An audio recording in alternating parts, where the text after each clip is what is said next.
Hi, everybody. Welcome back again to Reason Rises with myself, Doug V, and my guest, Ewen Allison Esquire, who is, again, an attorney. He's currently in Maine. Typically, I'd refer to him as a DC Beltway guy, has been at points in his life.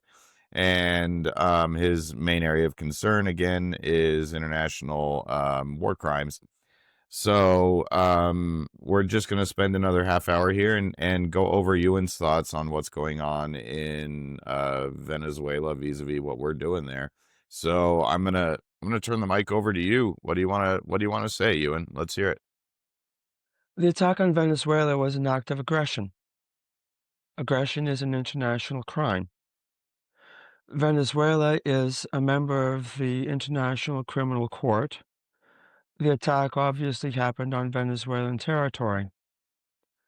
Venezuela could easily ask the International Criminal Court to investigate with a view to eventually indicting Trump and the top level involved in the decision to attack Venezuela. Uh, Domestically, Trump cannot be touched for that because we don't criminalize aggression in this country. We've got laws that punish war crimes, laws that punish genocide. Um, if it's a civil case, you can bring a civil case for compensation of crimes against humanity. But currently, Trump can't be touched or can't be prosecuted for aggression. I'd be very interested to see if he could be impeached over it. Uh, I mean, our Constitution has it allows impeachment for treason. It allows impeachment for bribery. It allows impeachment for other high crimes and misdemeanors. We don't know what those are. And pretty much it's whatever, when the House of Representatives votes to impeach somebody under that heading, that's what a high crime and misdemeanor is. Um, where it's been part of international law since World War II, shortly before, actually. I could see a plausible impeachment for him for that. Um, I mean, who's going to bring those articles? I mean, the first two things that you mentioned, bribery and I'm sorry, what treason, was the first one? I mean, treason. treason, right? Yeah. Well, I mean, if you look at it from a constitutional point of view, both of those have already been committed over and over and over again. The emoluments clause has been broken over and over and over again. I mean, we've got bribery happening at the highest level, from the jet given by Qatar to the cryptocurrency venture that he has, people golfing at his golf clubs, which he's now probably looking to privatize the three DC golf clubs, which just failed to get their 50-year leases renewed, which are almost certainly going to turn into Trump courses, in my opinion. We got people staying at the Trump International Hotel, staying at the Plaza. We've got, I mean, there's a million different ways to give this guy money. And not to mention, I think a lot of people forget that, or don't know, that when you donate to a president's inaugural fund, it has virtually none of the rules that giving to a campaign has. So it essentially means that he's been, any money that was given to his inaugural committee by oil companies, by other countries, the Saudi family, by the tech companies. The reason that they all donated through that channel is because there's basically nothing anybody can do about who donates, how much they donate, how that money gets spent after the inauguration. I mean, this guy's flat out clearly guilty of accepting bribes unendingly since he got back into office. When you say, he could be impeached over this, but you have to have somebody to bring the impeachment, just like a court needs somebody to bring a case. Who do you see bringing those articles The Democrats in Congress after this year's election, after they've after they've cemented got that? the majority. Yeah, yeah. I'd Right. like to back up for a second, for two things. There's sleaze and then there's bribery. There's actually a Democratic governor of Virginia who was very sleazy, who got all kinds of gifts that weren't exactly, uh, gifts, but it was like pay for play. You put up a bunch of money as something that'll please the governor, and you can all of a sudden, uh, be able to talk to the governor. Was that McAuliffe, Terry McAuliffe? Yes. Yes. Okay. Um, and that went all the way up to the Supreme Court, and, because of the way that, bribery is actually defined, you gotta have an agreement. You give me $50 million for my super PAC to get me elected, and I'll, try to get the strictures taken off, uh, the oil operation in Venezuela. No, but I'm sorry, I have to stop you. The quid pro quos are happening. We can see them plain as day, but there's no document. There's no recording of him saying, "I'll do this if you give here." I mean, does there have to be a? I mean, It can you not use clearly circumstantial evidence to prove that kind of case?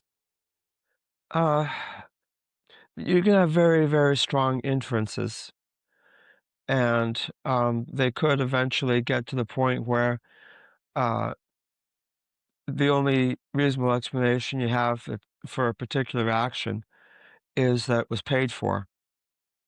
Right. Um, give you a counterexample. Part of the Biden family Ukraine scandal was that Hunter Biden was given an outrageous amount of money to sit on the board of Burisma, which is a big oil concern in Ukraine and Russia. And that was all that happened. He was paid a lot of money to sit on the board. There was sort of this understanding that it made it look like the company had friends in high places, and you don't, as a matter of generally the way government happens, you don't upset people with friends in high places. You don't upset the people who are actually in those high places. And so he was essentially kind of like window dressing, making him look Mm-hmm. tough. There was also the situation of the president of Poland, and maybe the ex-president of Poland, was also reported to the board of directors of this Ukrainian Russian oil concern for the same reason, because it made it look like he had friends in high places. Now, as near as anyone can tell, it didn't do Burisma any good. The oil company didn't do them any good Right. because they still faced legal action, especially in the United Kingdom. That's an example of a company giving a lot of money.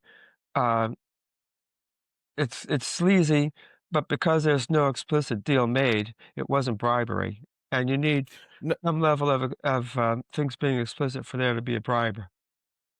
No, but I mean, and we will get back to Venezuela in just a second. I accidentally ran us off track, but still, to get down to brass tacks on Burisma, what they paid for, they got. First of all, you say, where did they wind up in the end? They wound up exactly where they needed to end up, which is, who better to get on the board of an oil company in any country than who needs to understand, how do I communicate with the United States government? What's the best way? It's not, how do I get a concession out of your dad? It's, I need someone who is an expert in these areas and who's dealt in this area before with proven bona fides, and with somebody who just so happens to know exactly how to communicate with the president of the United States, who happens to be his father. I mean, So essentially, I there's would a big, hire him too. it was essentially a big consultation fee. I mean, it really Uh, was. I mean, yeah. So, yeah, but that's not a bribe. You're overpaying right. for a service, which makes it Yeah, dumb. right. But Yeah. there's no crime. It's no crime to be stupid, right? Right. Yeah, and not to mention we'd be talking about the Ukrainians being the stupid ones on that side, or at least the losers in the transaction. But in the case of President Trump, where we are seeing direct benefits going to all of the parties who have donated anything, and it's the clearest example is the FIFA Peace Prize, which was basically put together ahead of time specifically for Donald Trump because FIFA wanted concessions out of us. And they wound up with those concessions by giving a pretty gold statue that is, a statue of a bunch of Trump's little tiny hands dragging the earth Yep. down into hell, just the way that he's doing. So that's my own commentary, folks. However, the fact of the matter is, if you look at every large amount of money that's been put into a Trump enterprise of some sort, and look at where that money is coming from, they've all gotten some type of concession. There might not be a piece of paper. There may not have been a press conference about it, but it's very obvious these people are getting very valuable concessions. I mean, how obvious does it have to be before a prosecution can occur? There pretty much has to be a record of the agreement somewhere. Okay. It has to be, this is the quid pro Yeah. quo. You mentioned Okay. earlier, emoluments. Jamin Hmm. Raskin compiled a list of some uh, bunch of emoluments that totaled up to about $7 million, where something, where Trump himself or something that was so intimately connected with him, it might as well have been him, was getting these millions of dollars, and those were emoluments. And unconstitutional, absolutely. I mean, there are even Saudi princes who are staying in the Trump International, which was the Trump organization is a sole proprietorship. Hmm. So, um, yeah, I mean that was him getting an emolument. I guess that is what it is. But to get back to Venezuela, so what are you, so what we're looking at here is there are a lot of other countries for all the reasons that he's given for doing what he's doing. And one of them is oil, to be fair. He has been upfront at times. This is about the oil. He said that in 2023, he said, one of my only regrets is not going after Venezuela and keeping the oil. He said in a discussion with Joe Scarborough just yesterday, or the day before, a private phone conversation, which Joe kept a record of, that he said, this is something where in Iraq we should have kept the oil and we didn't. This time we're keeping the oil, and that's what's going to make this worth it to us. Um, it's clear what this is really about, but he's given a whole lot of reasons. And every reason that he's given, with the exception of the oil, is a reason that could be given to invade some other country or depose some other leader. So, knowing that we know that and that we're not stupid and that the public is aware because we do have a fifth estate, or excuse me, fourth estate. Fifth Estate is the Canadian news equivalent of 60 Minutes. I grew up watching them every week. So, but yeah, Oh, we're the yeah. Fourth Estate. Right. Okay, so looking at just the idea of what we've done in Venezuela, to cut what I said a minute ago short a little bit. Um, he's given a lot of reasons for doing what happened in Venezuela. Those reasons could apply to any of 10 different states around the world that we could have deposed the leader or we could have invaded, and we didn't. The one thing that he has consistently said is this is about the oil, and that is the only thing that sets Venezuela apart, assuming we're not going to take over Saudi Arabia or, invade the Permian Basin. So, in your opinion, what what's wrong with what we did in Venezuela, if anything, or are you all for it? When you decide a country's president isn't going to be president anymore, that's an attack on the country's political independence. Countries who are independent choose their own presidents and how long they're there.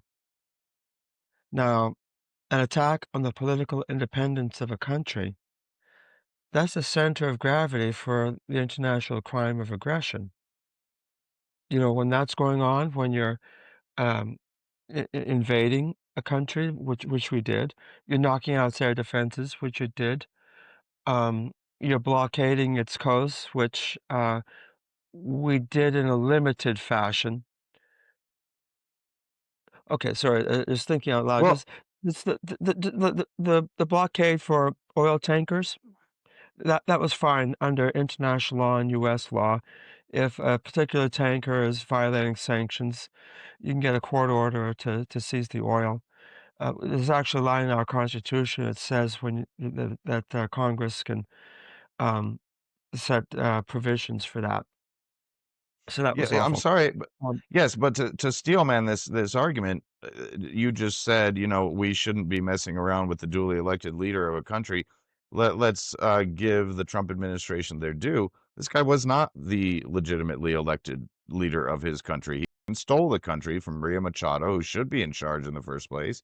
Or unless I got her name wrong, isn't it Maria Machado? Isn't she the one who in 2024 was elected by a huge landslide of the country? I don't know about her first name, but Machado is her last name. Yeah, yeah. But Okay, you see, yeah. So we don't just get rid of bad guys as president because the only people who can do that are the people in this country himself. That's the principle of sovereignty. no, but he would argue, Trump would argue, wait a second, your issue is that I went after a duly elected person. He was not duly elected, and he would be right in saying that. Does that change the calculus at all? If I said that he was duly elected, I misspoke. Okay. Um, we can't decide who should and shouldn't be a president because that's a matter of a country's sovereignty. Sovereignty means you have full control over your internal affairs.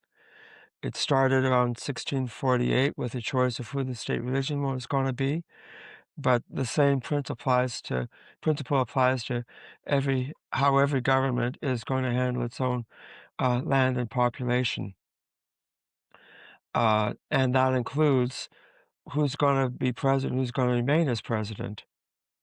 Uh, he wasn't lawfully elected, um, but it was up to whatever mechanism Venezuelans could make work. Hopefully, it'd be a constitutional mechanism. But if the tables were turned and he was unconstitutionally ousted, then we could not invade Venezuela to restore him. If you No, turn but things the other way. And yeah, he's a bad guy. I'm not crying too hard that he's out. One thing I am crying is that now we've set this precedent where if we don't like a country's president, even for a good reason not to like him, we're going to go in and end his presidency. no, but again, to steel man the argument, let's look at all of the facts that I can just pepper you with for a second about this entire thing. Now, so the American people didn't, even after the American people found out that the invasion of Iraq was based on a claim of WNDs that essentially didn't exist and yellow cake uranium that is a totally different issue, but well, not a totally different issue, different time period. The American people were tacitly okay with what we did in Iraq, or at the very least, supported the troops, supported the removal of Saddam Hussein. Everybody cheered when he got hung. Um, pardon me this time. Everybody was happy to get rid of Uday and Qusay. I mean, which, for anybody who doesn't know, are the sons of Saddam Hussein, who were sadistic, horrible, terrible individuals. Nobody was crying too hard over that. Now, what's happened in Venezuela, no bones about it, is about us getting our oil companies into the country of Venezuela to take over the infrastructure. Part of his valid argument is that we essentially paid for that infrastructure starting in the 1910s into the 1920s, significant investment in 1922, the 1940s and 50s, additional significant investment. In 1976, I believe, they decided to turn all of their oil enterprises state run. They seized assets of Exxon, Mobil, Shell. I don't. I believe that Chevron was the only American company left to still operate there. They essentially stole that infrastructure because of corruption. They ran it into the ground. That is our money. That is our blood, sweat, and tears. People, in fact, did die during all putting in all of this stuff on their behalf. Americans did die, some, and on top of that, again, the guy's not duly elected. The guy is I mean, it's debatable whether the drugs are coming here. It's debatable what kind of drugs they are. It's definitely not fentanyl, which is what we're primarily concerned with. But there is that going on. Of course, You've got TDA, the main gang that everybody's worried about from there. Um, there are a whole lot of reasons why Trump and his acolytes can say, look, why is anybody crying about anything that we did here? Like, what is your guys' problem? So what if we wind up with oil that's duly ours in the first place, or at least able to purchase it, at least able to help run it and help get some of the, some crumbs from it to the Venezuelan people? So they've got all those reasons. Now you look at what's happening on the ground. Now I hear from everybody in America who knows Venezuelans or works with Venezuelans, they're going, they are dancing in the streets. They are so happy. They can't believe we finally got rid of this guy. He wasn't supposed to be in office in the first place. But then you look at what's happening on the ground in Venezuela, which is that you had an opposition party, you had loyalists, you have gangs, you have drug runners. Now since we almost created a power vacuum, but we actually decided not to go for regime change, which means the regime, including their worst players, are still there and still in power. Those players have now put militias on the streets, not military, not police, but militias on the streets who are checking everybody's cell phone. Have you looked at any articles? Have you, posted anything that is against the former leadership? Are you participating in any protests? People are afraid. They're only leaving their homes to buy bread, buy beans, buy meat, and then get the hell back home. Most people aren't even showing up to work. Shops are closed. Restaurants are closed. I said I was going to pepper you. I'm peppering you. So these are all of the truths that we know about this whole subject going forward, or as we're dealing with it. Why? And I am somebody who's against what happened, but I'm starting to struggle to go, aside from the fact that this was not couth, I mean, that it was uncouth, what am I fucking angry about? Maybe you can explain why I'm so angry. The rule of law, it has to go. It has to go strong. Um, Countries are independent. They choose who the leaders are for as long as they're gonna be, and we cannot decide that for them. Mhm, That's the principle of sovereignty, the mhm, fundamental principle of the international arrangement of countries that we have. And in our Declaration of Independence, we assumed the just and equal station among the nations of the world. We did not assume a superior station. And this was about 125 years or so after the principle of sovereignty had been firmly established in the European order that American more modern civilization derived from. Um, so, I mean, this nation was born into a system where we were equal. Eventually, we became first among equals, but that's a function of playing our cards right and becoming powerful. It mhm. didn't make us superior to the point that we could attack the political independence of another country, and that is what I am angry about. Right. This is maybe one of two of the most important laws in the international legal order is sovereignty, independent sovereignty. We gotta Mhm, respect it for every other country. And, as much as I wish that Trump's presidency would end, I would certainly not favor, um, some country sending commandos in to kidnap President Trump.